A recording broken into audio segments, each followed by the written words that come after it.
Hey, Bogdan here. I just want to ask you something pretty uncomfortable. Why do you think is that some people seem to attract money kind of effortlessly, while others work harder, stress more, they sacrifice more, and still feels like they're running in place? Have you thought about that? And no, this is not about intelligence. And it's not even about talent. It's not even about effort. Because if money were logical, then the hardest working people on earth would be the richest. I'm in Dubai right now in the moment, and those construction workers doesn't seem to be the richest. They work 14 hours a day. So it's clearly not the case.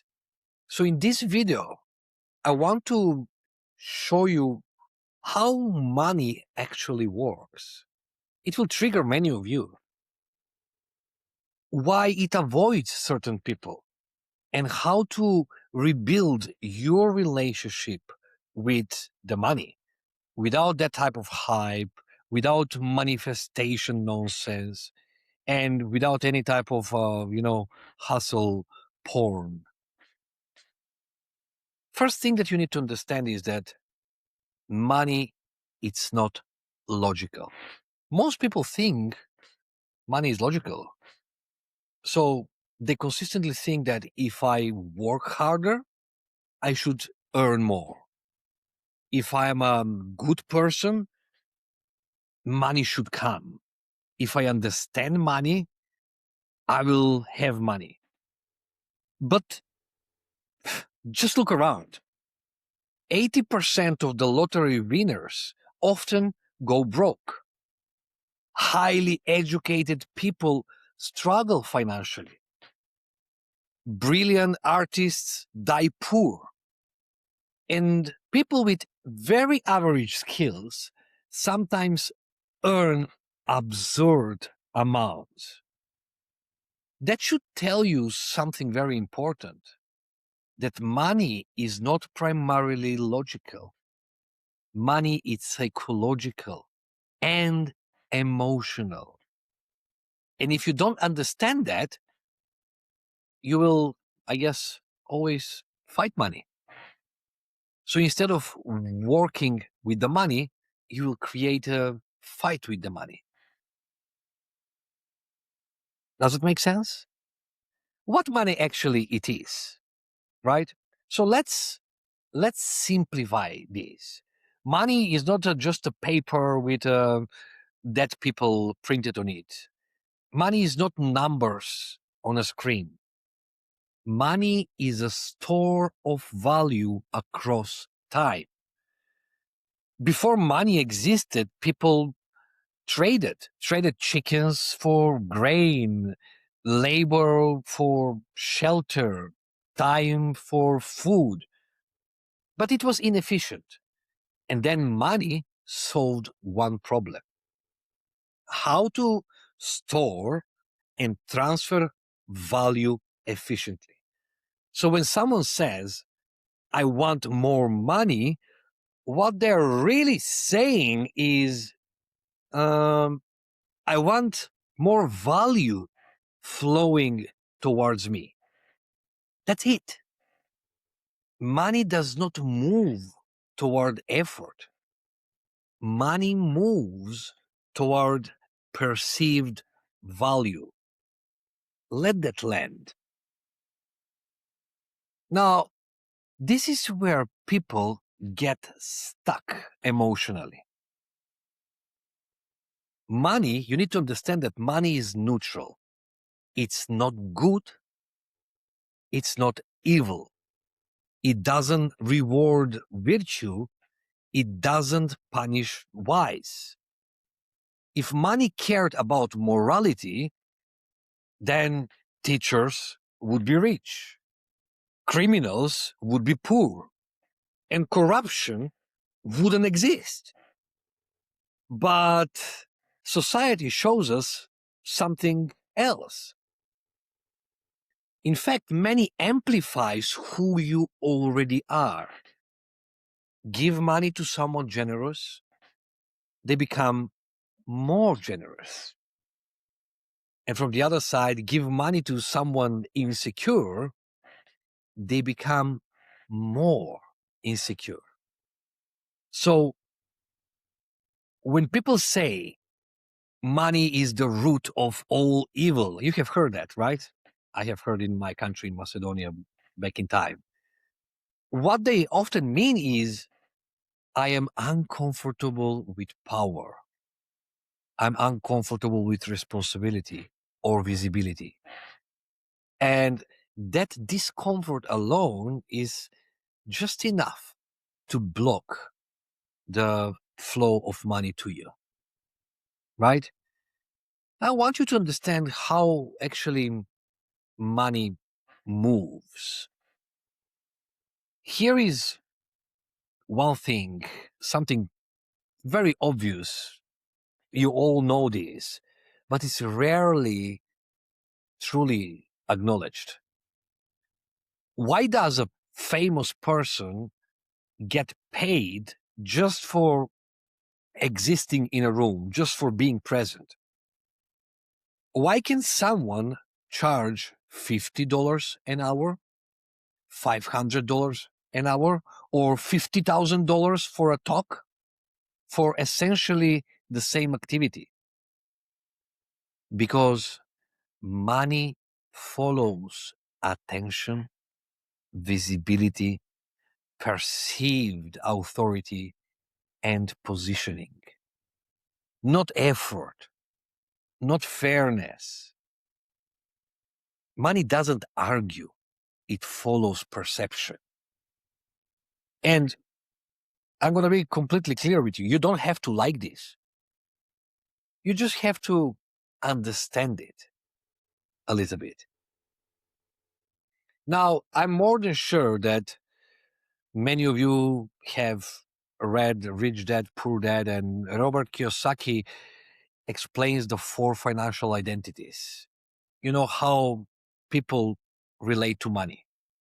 In the first quadrant is the employee, right? Where you trade time for money. And if you stop working, income stops. Then the second quadrant is the self-employed.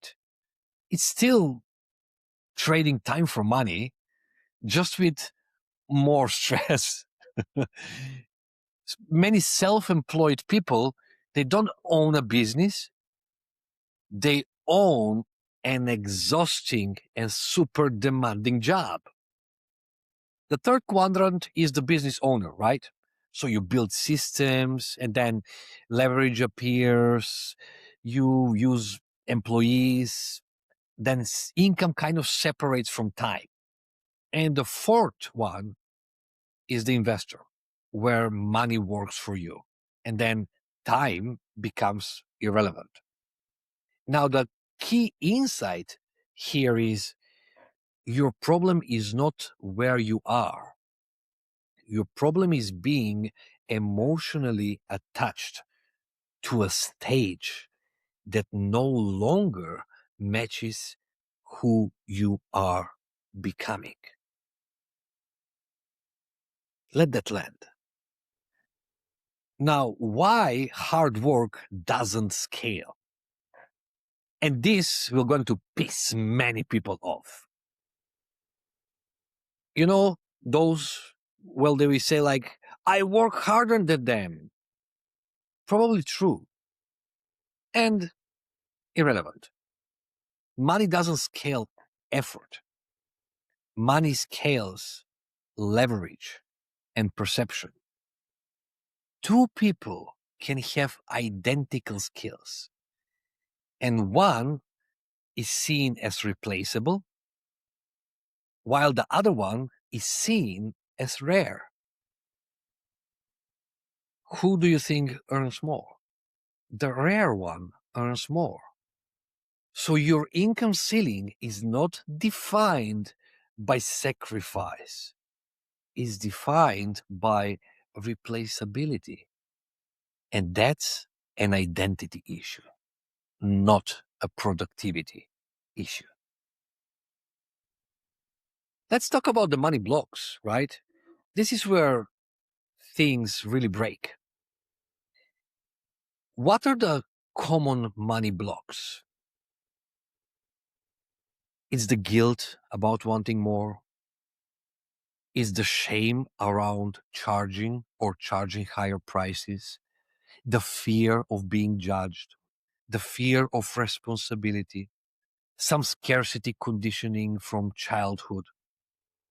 So if you grew up hearing money is dangerous, or rich people are greedy, or we cannot afford that, your nervous system learned something, that money equals stress.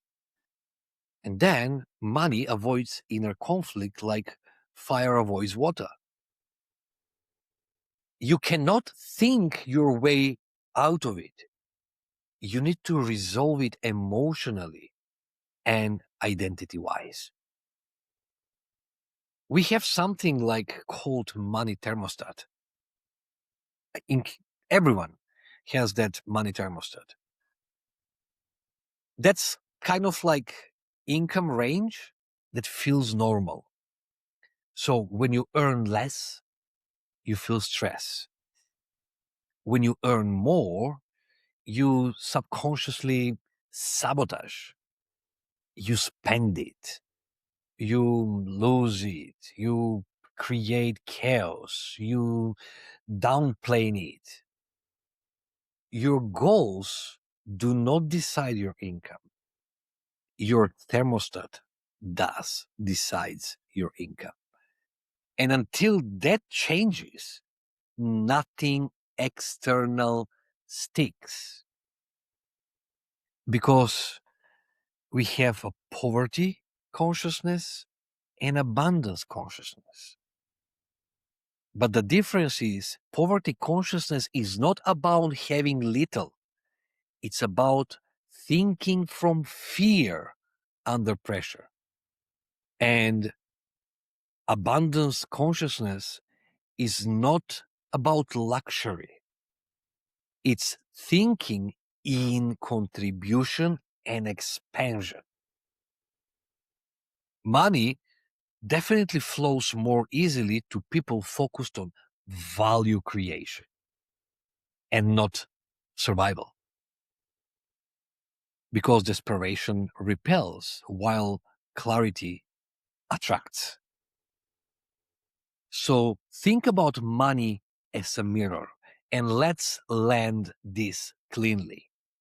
Money is not your enemy, but money is not your savior. Money is a mirror. It reflects. It reflects how you value yourself. How do you handle responsibility? How comfortable you're in being seen, and how aligned you are internally. So fix the relationship and the mechanics follow. Now, I know I'm a little bit tired, but if this resonated, share it with someone who is still fighting money. And obviously, subscribe if you want clarity instead of noise. And remember, money doesn't avoid you, it responds to you. I hope you enjoyed it. I will see you soon.